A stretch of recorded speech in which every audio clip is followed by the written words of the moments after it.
Audience Analysis.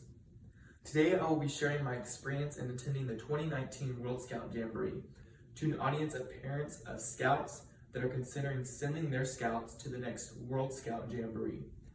I have considered my audience's age, their common goals, and also their concerns.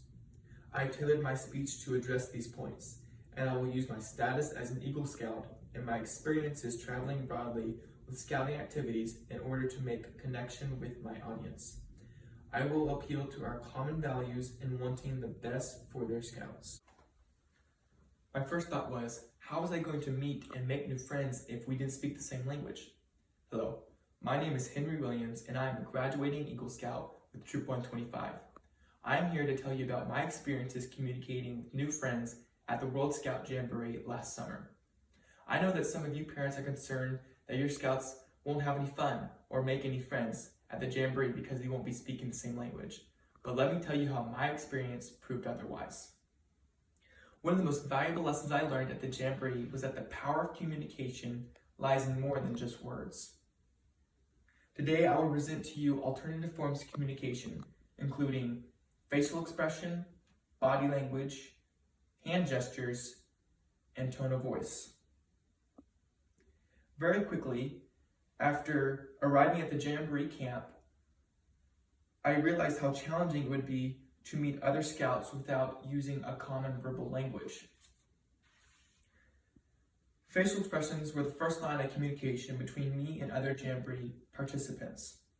As I would approach a group of scouts, I would look and see if their faces were friendly, happy, and calm, or stressed and closed off. If the scouts seemed eager to interact, then I would walk up to them with a friendly expression to show that I wanted to engage with them. If the scouts' faces showed them to be busy or not interested, then I would walk away. Once I established contact with another scout through facial expressions, then I would assess their body language to see if they were interested in trying to communicate. There were different body language movements or postures that would signal whether another scout wanted to get to know me or not. I would look to see if the scouts were sitting or standing, and if they were busy working on something or if they were just relaxing.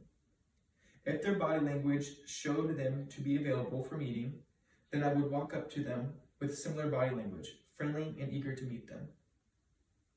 After I connected with someone through positive body language signals, then we moved on to hand gestures.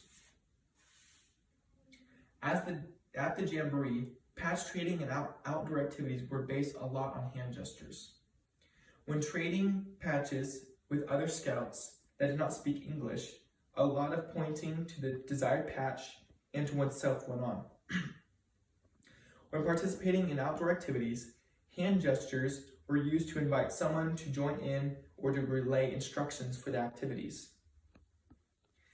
As a last resort, I would depend on tones of voice to gauge whether they wanted to pursue further communication with me.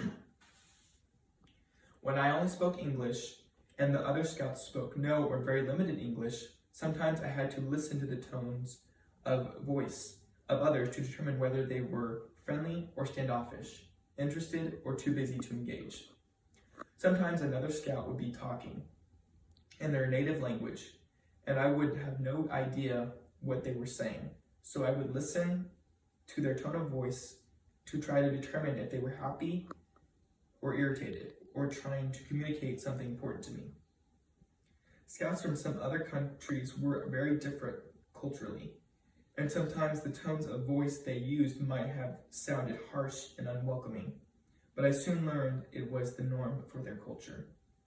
As you can see, your scouts will be able to engage in a variety of communication techniques that will help them connect with new friends.